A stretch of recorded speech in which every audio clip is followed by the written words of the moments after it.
Bonjour les amis et soyez les bienvenus dans cette nouvelle vidéo. Donc aujourd'hui nous allons parler de Tailwind CSS. Nous allons voir comment intégrer un joli template Tailwind CSS et ensuite nous allons voir comment modifier la balise de la variable de layout. Voilà, donc on va aller au niveau de Tailwind CSS. Donc on va rechercher Tailwind CSS sur le navigateur au niveau du moteur de recherche. Voilà, donc je viens dans Component. Bon, vous pouvez travailler avec prendre quelques interfaces si vous le voulez. Bon, moi je vais prendre le dashboard qui est là, qui me plaît bien. Voilà, et ensuite on va copier. Bon, vous avez la possibilité de copier la version light si vous le voulez. Donc nous allons copier cette version là. Je vais cliquer sur HTML. Donc je clique ici pour copier. Et puis nous allons venir au niveau du layout. Voilà, donc je vais tout remplacer. Voilà. Donc on a le code source qui est là. On va venir actualiser. Vous allez voir que en ce moment il n'affiche pas correctement parce que il manque quelque chose. Voilà, donc ce qu'il manque c'est l'intégration de Tailwind CSS au niveau. Donc pour pouvoir intégrer Tailwind CSS, je vais venir juste ici dans Getting Started. On va simplement prendre le script, c'est-à-dire le script du CDN de Tailwind CSS. Donc je vais copier et je vais aller renseigner ça au niveau du layout. Ok, désolé, j'ai raté quelque chose. Donc je vais copier ça d'abord et puis voilà.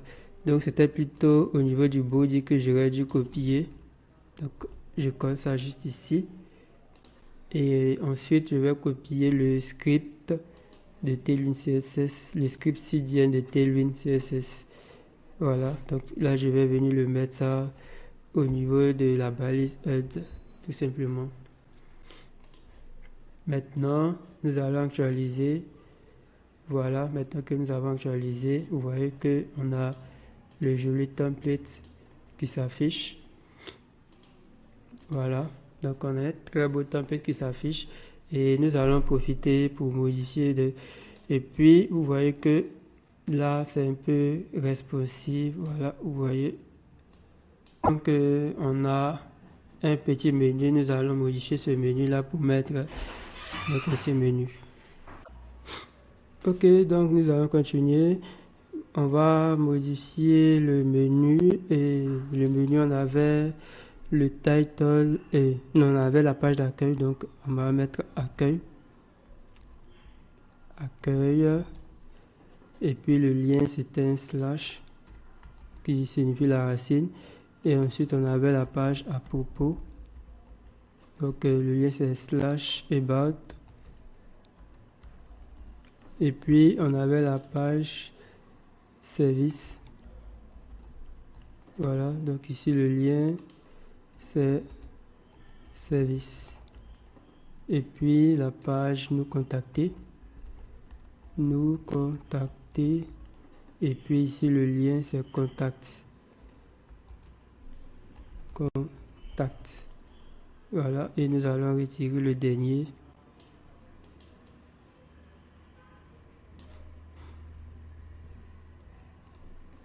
Voilà,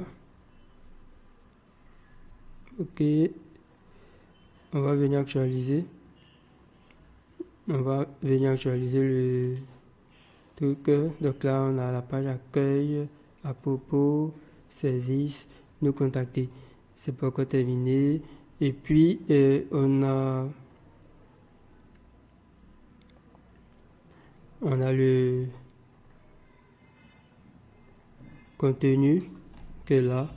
Donc ici, on a le contenu qui est heading, l'entête. Donc on va venir définir notre entête juste ici. Donc je fais $heading tout simplement.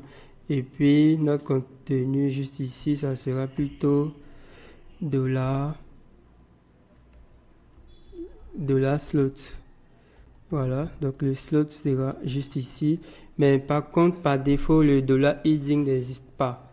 Donc pour que le $heading puisse exister, nous allons venir au niveau de chaque page pour le définir. Voilà. Donc ici, bon, vu que je vais utiliser ça d'abord, comme ça. Oh, désolé, j'ai mal copié. Désolé, je n'ai pas un clavier avec le signe inférieur, donc je dois tout copier. Slot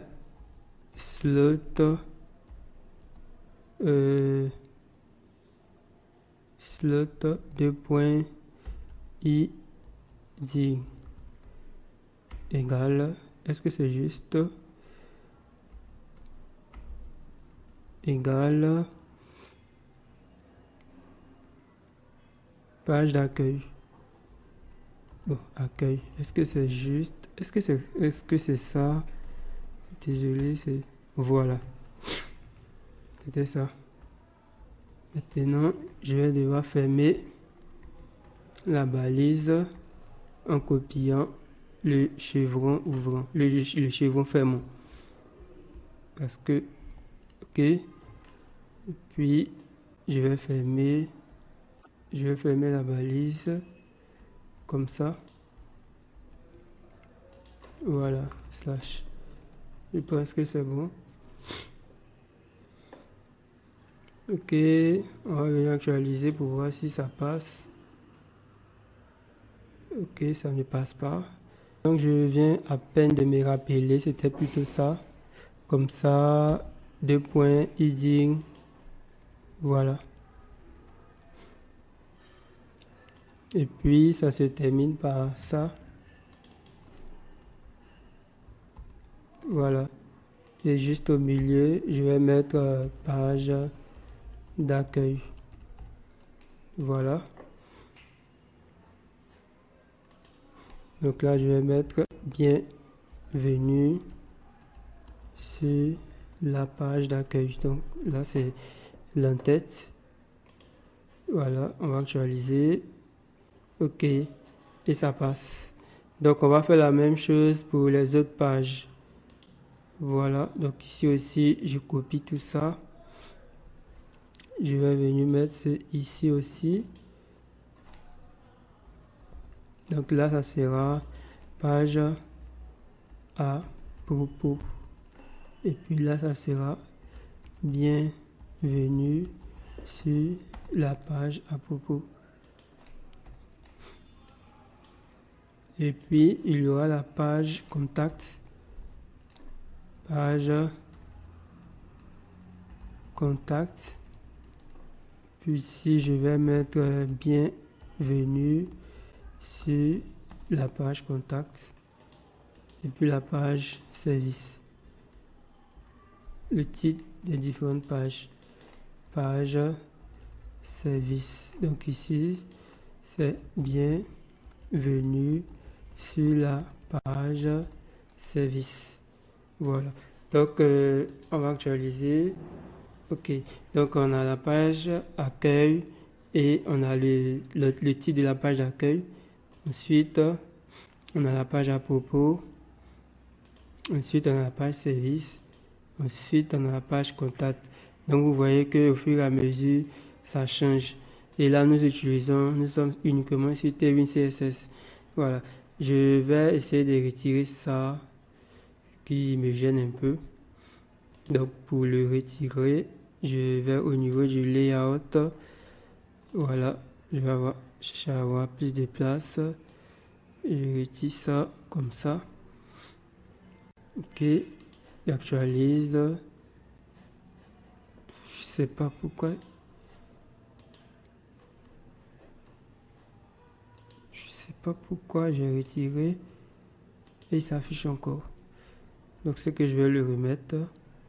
Pourquoi je l'ai retiré et il s'affiche encore?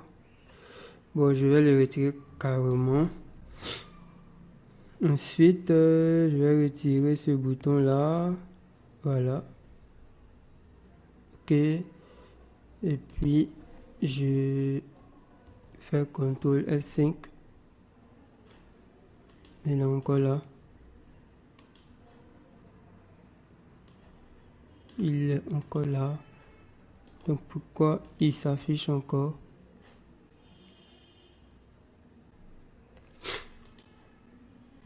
Pourquoi il s'affiche encore? Profil Dropbox. Pourquoi il s'affiche encore?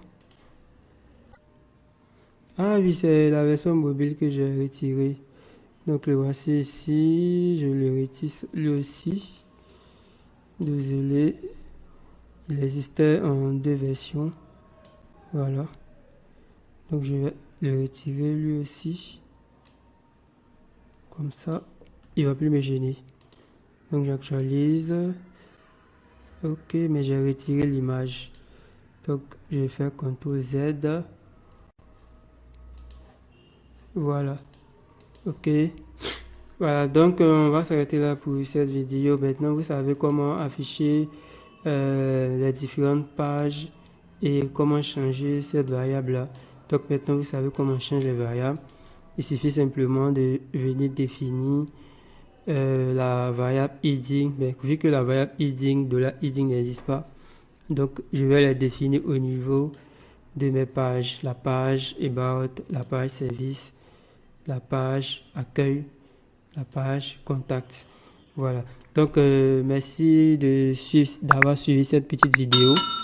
Et puis si tu sais que tu n'es pas encore abonné à cette chaîne, je t'invite à t'abonner à cette chaîne parce que je compte faire d'autres vidéos pour te permettre de développer des applications web avec un framework tel que Laravel. À bientôt.